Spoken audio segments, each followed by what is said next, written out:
मराठी भाषेचा वापर महाराष्ट्रामध्ये आणि विशेषतः मुंबईमध्ये वाढावा यासाठी शिवसेनेपासून मनसेपर्यंत सगळ्या राजकीय पक्षांनी आंदोलनं केली।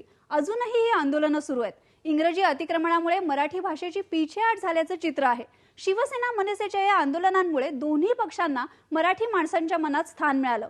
पण शिवसेनेची जेव्हा सत्ता आली तेव्हा शिवसेना मराठी भाषेचा आग्रह मांडायला कमी पडली। मराठी भाषेवर आणि मराठी माणसांवर अन्यायाचा मुद्दा घेऊन शिवसेना 1966 साली स्थापन झाली। बजाव पुंगी हटाव लुंगी या घोषणेबरोबरच मुंबईत मराठीतूनच बोलण्याचा आग्रह शिवसेनेनं धरला। स्वातंत्र्योत्तर काळामध्ये भारतीय भाषांवर इंग्रजीचं अतिक्रमण वाढण्याचा तो काळ होता। मराठी आई असली तर इंग्रजी मावशी आहे असं त्यावेळी सी.डी. देशमुख यांनी म्हटलं होतं। मात्र शिवसेनेनं इंग्रजीला विरोध केला। दुकानांच्या पाट्या मराठीतूनच लावाव्यात, कोर्टात मराठीतूनच काम चालावं, सरकारी कामकाजही मराठीतूनच चालावं असा आग्रह शिवसेना धरत होती। मराठी जनतेनं या आंदोलनामुळे शिवसेनेला भरभरून प्रतिसाद दिला। काही वर्ष वगळता मुंबई महानगरपालिकेत शिवसेनेची सत्ता कायम आहे। या प्रतिसादामुळेच ज्या ज्या वेळेला निवडणुकीच्या राजकारणात आपली पिछेहाट होतीये हे शिवसेनेच्या लक्षात आलं, त्या त्या वेळेला शिवसेनेनं मराठीचा भावनिक मुद्दा उचलून धरला। मात्र शिवसेनेच्या सत्तेच्या काळातच मुंबई महानगरपालिकेच्या मराठी शाळा मोठ्या प्रमाणात बंद पडल्या। या शाळांच्या जागा खासगी मालकांना परत गेल्या। खुद्द शिवसेना प्रमुखांची नातवंड बॉम्बे स्कॉटिश या कॉन्व्हेंट शाळेमध्ये शिकायला गेली आणि मग त्याचंच अनुकरण शिवसेनेच्या अनेक कार्यकर्त्यांनी केलं।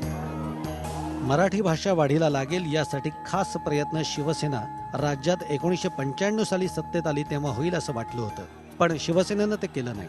पु ल देशपांडे, वसंत बापट त्यांच्या विरोधात बोलले म्हणून त्यांना शिवसेनेकडून शेलक्या शिव्याही मिळाल्या। या पार्श्वभूमीवर मनसेनं स्वतःचं स्थान पक्क करण्यासाठी मराठी मुद्द्याचा आधार घेतला।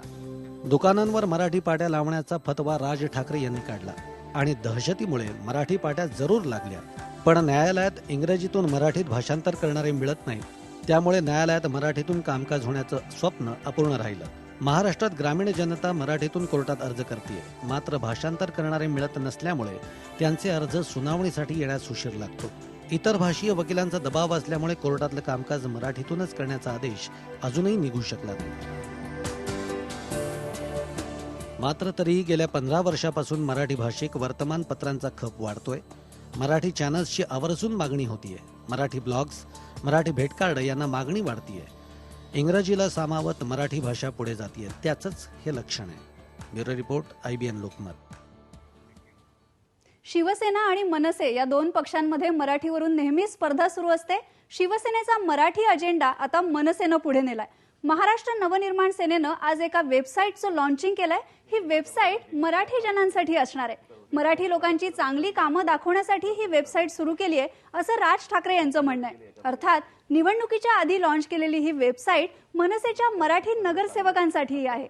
मराठी नगरसेवकांना बोलायला कमी दिलं जातं, महाराष्ट्राच्या प्रश्नासाठी भांडणारे खासदारही नाहीत, म्हणून ही वेबसाईट लॉन्च करण्यात आली आहे असंही मनसेचं म्हणणं आहे। महाराष्ट्रात राहणाऱ्यांनी मराठी बोललंच पाहिजे असा मनसे आणि शिवसेनेचा आग्रह। महाराष्ट्रात येऊन मराठमोळे झालेले तर खूप जण आहेत, पण ज्यांना ही भाषा क्लासमध्ये जाऊन शिकायची आहे त्यांच्यासाठी एक सोय आहे। कर्नाटक संघातर्फे मुंबईमध्ये चालणारे स्पेशल क्लासेस। मराठी येण्यासाठी सगळ्यात अहिंसक उपाय।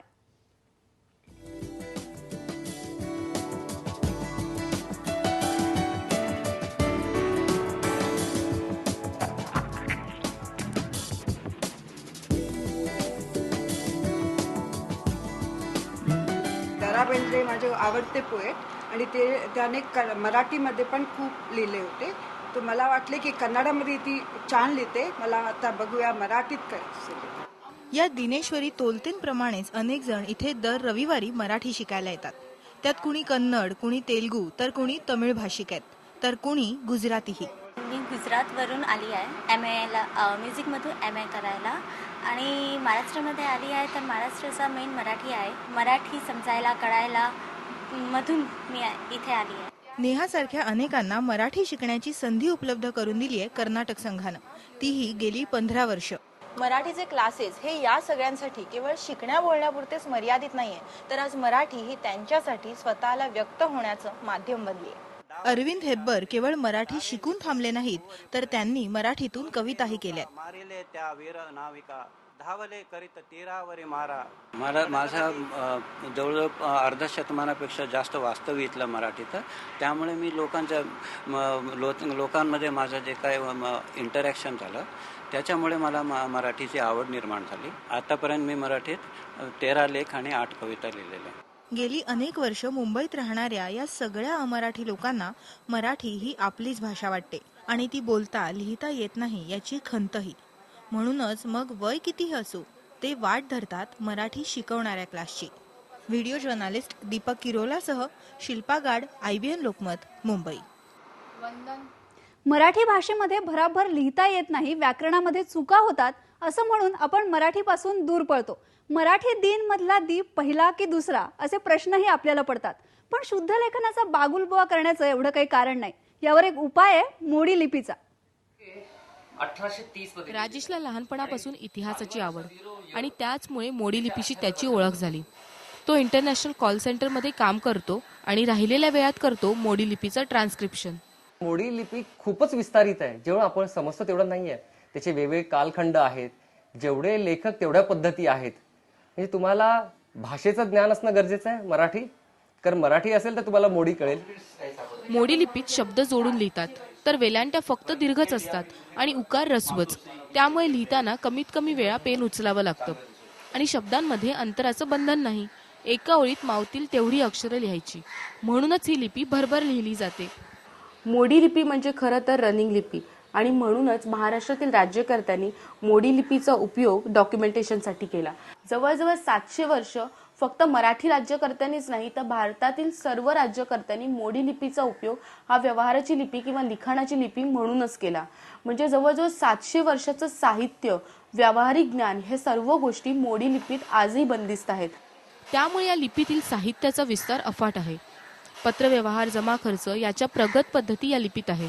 तसंच ब्रिटिशकालीन कायद्याच्या नोंदी मोडी लिपीत आहेत.